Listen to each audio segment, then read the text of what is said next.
Hello everyone, I hope आप सभी बहुत अच्छे होंगे। तो स्वागत है आपका फार्मेसी अभ्यास चैनल में। हम देखो आज यूनिट 5 कवर करेंगे फार्मा मार्केटिंग एंड मैनेजमेंट की। ठीक है, हमने यूनिट 4 तक ऑलरेडी कवर कर लिया है। अगर आपने उसकी वीडियोस नहीं देखी है तो जाके चैनल पे चेक कीजिए। ठीक है, अब देखो आज हम यूनिट 5 पढ़ेंगे जिसमें हम इसकी मीनिंग समझेंगे, प्राइसिंग की, उसकी इंपॉर्टेंस के बारे में देखेंगे। ठीक है, उसके ऑब्जेक्टिव्स। ठीक है, एक एक करके हम टॉपिक्स को कवर करेंगे। ठीक है, तो चलो स्टार्ट करते हैं इसके बारे में। तो चलो स्टार्ट करते हैं यूनिट 5। तो देखो प्राइसिंग क्या होता है इसे समझ लेते हैं सबसे पहले। ठीक है, तो देखो डेफिनेशन से समझते हैं। Pricing is the process of deciding the best price for a product और सर्विसेज। देखो प्राइसिंग का मतलब क्या होता है, हम ये डिसाइड करते हैं कि अब हमारे प्रोडक्ट का जो प्राइस होना चाहिए वो अच्छे से अच्छा होना चाहिए ताकि हमारा कस्टमर उसे खरीद भी सके। ठीक है, इस तरीके के प्राइसिंग हमें सेट करनी है। जो हम ये डिसाइड करते हैं प्रोडक्ट का प्राइस, उसे ही हम क्या बोलते हैं, उस प्रोसेस को हम बोलते हैं प्राइसिंग। ठीक है, देखो एक और बात समझते हैं। जो भी हमारा प्रोडक्ट है, हम मार्केट में सेल करने जाएंगे, ठीक है, तो हम जो उसका प्राइस सेट करते हैं, ठीक है, हमें ऐसा प्राइस सेट करना है जो कि कस्टमर के लिए फ्रेंडली भी हो खरीदना। ठीक है, तो उस प्रोसेस को ही क्या बोलते हैं, हम प्राइसिंग बोलते हैं। ठीक है, अब देखो नेक्स्ट है, the goal is to find a price that helps the company earn money, satisfy customers and compete in the market. तो देखो इस प्राइसिंग का गोल क्या होता है कि ऐसा बेस्ट प्राइस सेलेक्ट करना है, मतलब ऐसा बेस्ट प्राइस रखना है किसी भी प्रोडक्ट का कि कंपनी क्या कर सके, कंपनी मनी भी अर्न कर सके, मतलब कंपनी को भी प्रॉफिट हो उससे। ठीक है, और कस्टमर हमारा सेटिस्फाई भी हो जाए और वो अदर कंपिटिटर जो मार्केट में प्रेजेंट है उनसे भी कंपिटिट कर सके। ठीक है, तो इसका प्राइसिंग का गोल ये होता है। ठीक है, अब देखो नेक्स्ट देखते हैं। हमने मीनिंग समझ लिया प्राइसिंग का। ठीक है, अब हम देखेंगे इसके इंपॉर्टेंस क्या होते हैं प्राइसिंग के। ठीक है, एक एक करके देख लेते हैं। चलो तो देखो इंपॉर्टेंस क्या होते हैं हमारी प्राइसिंग के। तो देखो सबसे पहला इंपॉर्टेंस है इसमें मेकिंग मनी। ठीक है, मेकिंग मनी या फिर रेवेन्यू जनरेट करना। ठीक है, तो देखो इसका मतलब क्या है, good pricing helps increase sale and profit. देखो अगर प्राइसिंग हम अच्छे से अच्छे रखेंगे अपने प्रोडक्ट की तो उससे क्या होगा, हमारी सेल भी इंक्रीज होगी और कंपनी को उतना ही अच्छा प्रॉफिट होगा। ठीक है, अब देखो नेक्स्ट पॉइंट क्या है, bad pricing can cause losses. तो देखो इसमें क्या होगा, अगर हमने प्रोडक्ट की प्राइस बहुत कम कर दी तो उससे क्या हो सकता है, हमारी कंपनी लॉस में भी जा सकती है। ठीक है, हमें ऐसी भी प्राइस नहीं रखनी है जिससे कंपनी लॉस में चली जाए। ठीक है, अच्छी प्राइस सेट करनी है, ऐसी प्राइस सेट करनी है कंपनी को भी प्रॉफिट हो, कस्टमर हमारा सेटिस्फाई भी हो जाए। ठीक है, तो हमारी फर्स्ट इंपॉर्टेंस क्या होती है, मेकिंग मनी या फिर रेवेन्यू जनरेट करना। ठीक है, अब देखो नेक्स्ट है हमारा कस्टमर सी वैल्यू या फिर वैल्यू परसेप्शन। तो देखो इसमें क्या आएगा, the price of a product affects how customer see it's quality. देखो किसी भी प्रोडक्ट की हम जो प्राइसिंग रखते हैं उससे क्या होता है, कस्टमर अपना परसेप्शन क्रिएट कर लेता है। अगर इसका प्राइस बहुत ज्यादा हाई होगा तो इसकी क्वालिटी बहुत ज्यादा अच्छी होगी। ठीक है, अगर किसी प्रोडक्ट का प्राइस बहुत कम होता है तो हम क्या सोचते हैं कि इस प्रोडक्ट की क्वालिटी बहुत बेकार होगी, इसीलिए इतना कम सस्ता मिल रहा है। ठीक है, तो देखो नेक्स्ट पॉइंट देखते हैं। देखो नेक्स्ट पॉइंट है, higher price means high quality. ठीक है, अगर प्रोडक्ट की क्वालिटी बहुत ज्यादा है तो मतलब हम समझते हैं क्या कहते हैं, प्रोडक्ट बहुत अच्छा होगा। ठीक है, अब देखो नेक्स्ट है, a lower price might suggest poor quality. अगर प्रोडक्ट का प्राइस बहुत ज्यादा कम है तो क्या सोचा जाता है, उसकी क्वालिटी बहुत बेकार होगी। ठीक है, तो देखो इसमें सेकेंड इंपॉर्टेंस क्या है, अगर प्राइसिंग हम ऐसे ही रख रहे हैं, ठीक है, तो उससे कस्टमर अपना एक परसेप्शन क्रिएट कर लेता है। ठीक है, अकॉर्डिंग टू प्राइस कस्टमर एक परसेप्शन क्रिएट कर लेता है। ठीक है, तो हमारा सेकंड इंपॉर्टेंस क्या हो गया, वैल्यू परसेप्शन या फिर कस्टमर सी वैल्यू। ठीक है, अकॉर्डिंग टू प्राइस अपना सेट कर लेता है। ठीक है, अब देखो नेक्स्ट देखते हैं हम। तो देखो हमारा थर्ड आता है कंपटीशन। तो देखो इसमें क्या आता है, if your price are too high customer may buy from other brand. तो देखो इसमें क्या आएगा, अगर प्रोडक्ट का प्राइस बहुत ज्यादा हाई है, ठीक है, तो कस्टमर क्या करेगा, बाय कर लेगा किसी अदर ब्रांड से। तो देखो हमें ये मेक श्योर रखना है, अगर हमारे मार्केट में कंपटीटर्स प्रेजेंट है तो हमें अपने प्रोडक्ट का प्राइस मतलब कम से कम रखना पड़ेगा। ये नहीं है क्या कहते हैं हम बहुत ज्यादा बढ़ा दें। अगर हमारे प्रोडक्ट का प्राइस हमने बहुत ज्यादा बढ़ा दिया, अगर हमारा कंपटीटर मार्केट में प्रेजेंट है, ठीक है, तो क्या होगा, अगर उसके वही प्रोडक्ट का प्राइस उसने कम रख रखा है तो हमारा जो कस्टमर होगा वो उससे ज्यादा लेना पसंद करेगा ना, ठीक है। तो हमें अपने प्रोडक्ट का प्राइस इतना नहीं बढ़ाना है, ठीक है। प्रोडक्ट का प्राइस कम से कम रखना है और ऐसा रखना है हमें भी प्रॉफिट हो जाए, कंपनी को भी प्रॉफिट हो जाए, ठीक है। तो प्राइस हमें ज्यादा नहीं बढ़ाना है, ठीक है। प्राइस अकॉर्डिंग टू किसके रखनी है, हमें कंपटीशन के अकॉर्डिंग प्राइसिंग करनी है, ठीक है। तो देखो फोर्थ आता है हमारा कस्टमर चॉइस। तो देखो इसमें क्या आता है, price affect what customers buy and whether they stay loyal. If your price are fair customer are more likely to stick with you. तो देखो प्राइस, अगर प्राइस ये अफेक्ट करते हैं कि हमारा कस्टमर क्या खरीदेगा, ठीक है, और वो हमारे साथ लॉयल रहेगा कि नहीं रहेगा, ठीक है। अगर प्राइस फेयर है तो कस्टमर हमारे साथ ही खरीदना, मतलब हमारे साथ हमारी शॉप पे जुड़ा रहेगा और हमारे साथ ही लॉयल रहेगा, ठीक है, कि हमसे ही प्रोडक्ट लेना पसंद करेगा किसी और के कंपैरिजन में, ठीक है।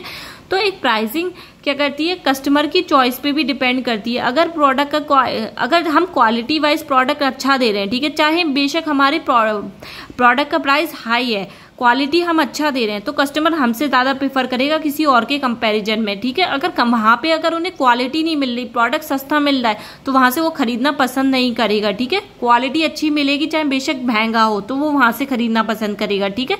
तो एक कस्टमर की चॉइस पे भी अफेक्ट करती है हमारी प्राइसिंग, ठीक है। तो देखो अब नेक्स्ट देखते हैं हम, नेक्स्ट है हमारा मार्केट शेयर। तो देखो इसमें क्या आता है, good pricing can help a business grow by attracting more customer. अगर हमने प्राइसिंग अच्छी रखी है, ठीक है, जिससे क्या कर सकती है, हमें हमारे बिजनेस में हेल्प मिलेगी, ठीक है, क्योंकि हमारा बिजनेस ग्रो होगा, ठीक है, और हम ज्यादा से ज्यादा कस्टमर को अपनी तरफ अट्रैक्ट कर सकते हैं, ठीक है। अगर हमने ऐसी प्राइसिंग रखी है कस्टमर के लिए अफोर्डेबल भी है, ठीक है, तो क्या हो सकता है, हमारे प्रोडक्ट की तरफ कस्टमर ज्यादा से ज्यादा अट्रैक्ट होंगे हमारी तरफ, ठीक है। क्या होगा, हमारा बिजनेस भी, फिर हमारी कंपनी को प्रॉफिट होगा, ठीक है, हमारी सेल भी बहुत ज्यादा इंक्रीज होगी, तो हमारा मार्केट शेयर भी इंक्रीज होगा, ठीक है, अगर हमने प्राइसिंग बहुत अच्छी रखी है, ठीक है। ये हो गया हमारा फिफ्थ इंपॉर्टेंस प्राइसिंग का। अब देखो नेक्स्ट है हमारा ब्रांड इमेज। तो देखो इसमें क्या आएगा, the price of your product show that kinds of brand you are, ठीक है। अगर आपने प्रोडक्ट की प्राइस बहुत ज्यादा हाई रखी है, अगर ब्रांडेड प्रोडक्ट को आपने कभी देखा होगा, उसकी प्रोडक्ट की प्राइस बहुत ज्यादा हाई रहती है, ठीक है, तो उससे ही शो पता करता है अगर बहुत ज्यादा हाई आपकी प्राइसिंग है तो कोई ब्रांडेड ही प्रोडक्ट होगा, ठीक है। अब देखो नेक्स्ट पॉइंट क्या है, high price can show luxury and low price can show affordability. तो देखो जितना ज्यादा प्राइस हाई होता है उससे क्या पता चलता है कि लग्जरी प्रोडक्ट होगा, ये कोई ना कोई बहुत अच्छा प्रोडक्ट होगा क्वालिटी वाइज सब, ठीक है। अगर लो प्राइस होता है तो हम क्या सोचते हैं, ये हमारे लिए अफोर्डेबल है पर शायद क्वालिटी वाइज इतना अच्छा नहीं है इन कंपेरिजन टू क्या होगा, हमारा ब्रांडेड प्रोडक्ट। तो देखो इससे भी क्या हमारा ब्रांड, इससे भी क्या पता चलता है, अगर हमने प्राइसिंग बहुत हाई होती है तो इससे पता चलता है हमारा ब्रांडेड प्रोडक्ट है, प्राइसिंग कम होती है तो इससे पता चलता है हमारा अफोर्डेबल है पर इतना अच्छा नहीं है, ठीक है। तो हम अकॉर्डिंग टू प्राइसिंग भी क्या होती है हमारी ब्रांड की और अफोर्डेबिलिटी का पता चलता है हमें प्राइसिंग के अकॉर्डिंग। ये हो गया हमारा 6 इंपॉर्टेंस, ठीक है। अब देखो यहाँ पे फिनिश होता है हमारा इंपॉर्टेंस ऑफ प्राइसिंग, ठीक। अब देखो अब हम स्टार्ट करते हैं नेक्स्ट टॉपिक अपना, ऑब्जेक्टिव्स ऑफ प्राइसिंग, ठीक है। तो चलो इससे स्टार्ट करते हैं। देखो different companies have different goals, so their pricing goal can also be different. देखो जैसे अलग अलग कंपनीज होती हैं उनके अलग गोल्स होते हैं, कंपनी के कुछ भी अलग अलग डिफरेंट कंपनीज के गोल्स अलग अलग होते हैं, ठीक है। तो उनकी प्राइसिंग की गोल जो होता है वो भी अलग होता है, ठीक है। अब देखो उसको एक एक करके देखते हैं। ऑब्जेक्टिव ऑफ प्राइसिंग, किसके बेसिस पे हम प्राइसिंग को रखते हैं, ठीक है, तो उन्हें एक एक करके देख लेते हैं। सबसे पहले होता है हमारा प्रॉफिट मैक्सिमाइजेशन, ठीक है। तो इसे देखते हैं, चलो। Set price to make the most profit by balancing what they earn and its cost them. तो देखो हमें अपने प्राइस इस तरीके से सेट करनी है जिससे कंपनी को भी ज्यादा से ज्यादा प्रॉफिट हो, ठीक है, वो बैलेंस करके प्रॉफिट को भी अर्न कर ले, ठीक है। इस तरीके से प्राइस सेट करेंगे, इस तरीके से इतना मैक्सिमम प्राइस सेट करना है कि अपने प्रोडक्ट का कि कंपनी को भी प्रॉफिट हो जाए और कस्टमर भी हमारा सेटिस्फाई हो जाए, कस्टमर हमारा प्रोडक्ट खरीद सके, ठीक है। तो फर्स्ट हो जाता है हमारा प्रॉफिट मैक्सिमाइजेशन, ठीक है। तो देखो अब नेक्स्ट देखते हैं आप अपना, देखो नेक्स्ट है हमारा इंक्रीज मार्केट शेयर। तो देखो इसमें क्या आएगा, सेट लोअर और competitive price to attract more customer and grow in the market. तो देखो हमें प्रोडक्ट का प्राइस इस तरीके से सेट करना है कि प्रोडक्ट का प्राइस कंपटीटर के प्राइस से लो भी होना चाहिए, ठीक है, लोअर हो प्राइस, जिससे क्या हो सकता है हम कस्टमर को अपनी तरफ मतलब अपने कंपनी की तरफ ज्यादा से ज्यादा अट्रैक्ट कर सकेंगे अगर हमारा प्राइस कंपटीटर के प्राइस से कम होगा, ठीक है, और जिससे हमारा मार्केट शेयर भी, मार्केट के अंदर हम बहुत ज्यादा ग्रो होंगे और मार्केट शेयर भी उतना ही हमारा अच्छा होगा और हमारी सेल भी बहुत ज्यादा अच्छी होगी मार्केट के अंदर, ठीक है। तो ये हो गया हमारा नेक्स्ट ऑब्जेक्टिव प्राइसिंग का, ठीक है। किसके अकॉर्डिंग रखेंगे? अकॉर्डिंग टू कॉम्पिटिटिव के प्राइसिंग के अकॉर्डिंग हम रखेंगे अपना प्राइसिंग, ठीक है। अब देखो नेक्स्ट है हमारा वैल्यू बेस्ड प्राइसिंग। तो देखो इसमें क्या आएगा, set price based on how valuable और high quality the product feel to customers. तो देखो इसमें क्या आएगा, अपना प्राइस इस तरीके से सेट करना है कि आपका प्रोडक्ट किस तरीके का वैल्यू है, मतलब कितनी वैल्यू, अगर प्रोडक्ट की क्वालिटी बहुत ज्यादा अच्छी है, high quality, high premium quality का प्रोडक्ट है, तो उसका प्राइसिंग उसी के अकॉर्डिंग सेट करना है। अगर आपका प्रोडक्ट का प्राइस कंपटीटर के प्रोडक्ट से बहुत ज्यादा अच्छा है तो आप अपना प्रोडक्ट का प्राइस ज्यादा रख सकते हैं और कस्टमर को ये भी बताना है कि हमारा प्रोडक्ट कंपटीटर के प्रोडक्ट से किस तरीके से डिफरेंट है, तभी तो कस्टमर ये डिफरेंशिएट कर पाएगा कि हमारा प्रोडक्ट अगर क्वालिटी वाइज अच्छा है, प्रीमियम क्वालिटी, तो हमारा प्रोडक्ट खरीदना पसंद करेगा, बेशक उसका प्राइस ज्यादा हो कंपटीटर के प्राइस से, ठीक है। तो इस तरीके से अगर कस्टमर को भी पता होगा कि कितना अच्छा वैल्यूएबल प्रोडक्ट है तो उस तरीके से हमारे मार्केट में कस्टमर्स भी बढ़ेंगे, ठीक है, और हमें प्रॉफिट भी मिलेगा। तो उसके अकॉर्डिंग प्राइसिंग की गई है, वैल्यू बेस्ड प्राइसिंग, ठीक है। अब देखो नेक्स्ट है हमारा, तो देखो नेक्स्ट है हमारा प्राइस स्टेबिलिटी। तो देखो इसमें क्या करना है, keep price steady to avoid frequent change और price war with other companies.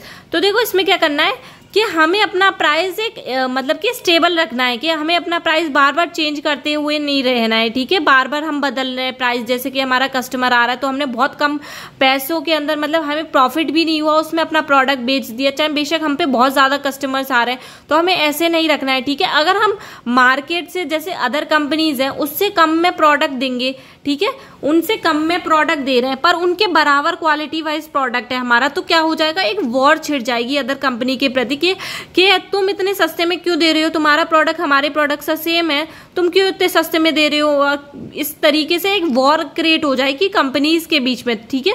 तो अपने प्रोडक्ट का प्राइस स्टडी रखना है, ऐसा रखना है कि बार बार हमें उस प्रोडक्ट का प्राइस चेंज नहीं करना है, ठीक है, एक स्टेबल होना चाहिए प्राइस, ठीक है। तो इसमें आ जाएगा हमारा प्राइस स्टेबिलिटी रखनी है हमारी, नेक्स्ट ऑब्जेक्टिव है, ठीक है। अब देखो नेक्स्ट है हमारा मार्केट पेनिट्रेशन। तो देखो इसमें क्या आएगा, use lower price when launching a new product और entering a new market to quickly gain customer. तो देखो इसमें क्या करना है, अपना प्राइस, अगर हम कोई भी प्रोडक्ट, नया प्रोडक्ट लॉन्च करते हैं, ठीक है, तो उसमें उसका प्राइस हमें कम से कम रखना है उस टाइम, लॉन्च के टाइम, और जब हम मार्केट में एंटर करते हैं, कभी कभी न्यू प्रोडक्ट को हम लॉन्च कर रहे हैं मार्केट के अंदर, तो हमें उसका प्रोडक्ट का प्राइस कम से कम रखना है, जिससे क्या होगा, हम मार्केट में ज्यादा से ज्यादा कस्टमर को अपनी तरफ अट्रैक्ट कर सकते हैं, ज्यादा से ज्यादा कस्टमर हमारी तरफ आएंगे, जिससे क्या होगी, हमारी सेल भी इंक्रीज होगी, मार्केट में हम क्या करेंगे, मार्केट में हम स्टैंड कर पाएंगे, ठीक है। तो मार्केट पेनिट्रेशन के अंदर ये आता है, ठीक है। नेक्स्ट हुआ है हमारा मार्केट पेनिट्रेशन ऑब्जेक्टिव, ठीक है। अब देखो नेक्स्ट क्या आता है हमारा, इंक्रीज सेल वॉल्यूम। तो देखो इसमें क्या आएगा, offer discounts when customer buy in large amount to sell more product. तो देखो इसमें क्या करना है, अगर हमें अपना प्रोडक्ट को ज्यादा से ज्यादा बल्क में बेचने का काम करना है, तो हमें क्या करना है, उन प्रोडक्ट्स पे ऑफर्स चलाने, डिस्काउंट्स देने हैं, जिससे क्या होगा, कस्टमर हमारा बल्क में या फिर लार्ज क्वांटिटी में, अमाउंट में हमारे प्रोडक्ट को खरीद पाएगा, ठीक है। जिससे क्या होगी, हमारी सेल भी इंक्रीज होगी और बल्क में हमारा प्रोडक्ट जाएगा तो सेल ऑटोमेटिकली इंक्रीज होगी, कंपनी को भी प्रॉफिट होगा, ठीक है। ये हो गया हमारा नेक्स्ट ऑब्जेक्टिव। अब देखो नेक्स्ट क्या है हमारा, कस्टमर सेगमेंटेशन। तो देखो हमारा ये 7th ऑब्जेक्टिव है, इसमें क्या आता है, charges different price for different types of customer, for example student, senior और बिजनेसेस। तो देखो हमें क्या करना है, हमें अपना प्राइस, जैसे कि हमारे पास डिफरेंट कस्टमर्स आते हैं, तो हमें according to the customer prices different set करना है, ठीक है। जैसे कि अगर हमारे पास रिच पीपल आते हैं कुछ भी लेने, तो हम क्या करेंगे, उनको, क्योंकि वो कम तो करेंगे नहीं, तो उनको थोड़ा हाई प्रोडक्ट का प्राइस बता के अपने प्रोडक्ट को बेचेंगे, ठीक है। जैसे अगर हमारे पास कुछ पुअर पीपल आते हैं जो नहीं अफोर्ड कर पाते इतना, तो हमें उनको कम में भी दे देंगे, ठीक है। तो इस टाइप से हमें क्या कर सकते हैं, हम डिफरेंट पीपल के अकॉर्डिंग अपने प्रोडक्ट का प्राइस डिफरेंट रख सकते हैं, ठीक है। जैसे हमारे पास स्टूडेंट्स आते हैं तो उन्हें हम कम में दे सकते हैं, ठीक है। कोई भी प्रोडक्ट सीनियर आते हैं तो हम क्या कर सकते हैं, उनके अकॉर्डिंग बढ़ा सकते हैं। या बिजनेसेस आ रहे हैं, बिजनेसमैन आ रहे हैं, तो उनके अकॉर्डिंग हम अपने प्रोडक्ट का प्राइस बढ़ा सकते हैं, ठीक है। तो अकॉर्डिंग टू मतलब एक सेगमेंट क्रिएट कर देना है कि according to different customer product का प्राइस डिफरेंट है। सेगमेंटेशन मतलब अलग अलग कर देना प्राइसेस, ठीक है। अब देखो ये हो गया हमारा लास्ट ऑब्जेक्टिव प्राइसिंग का। अब ये होता है यहाँ पे हमारा ऑब्जेक्टिव और प्राइसिंग फिनिश। आई होप आपको टॉपिक बहुत अच्छे से क्लियर हुआ होगा, ठीक है। वीडियो अगर थोड़ी सी भी हेल्पफुल लगी हो तो प्लीज लाइक शेयर सब्सक्राइब करना ना भूलें।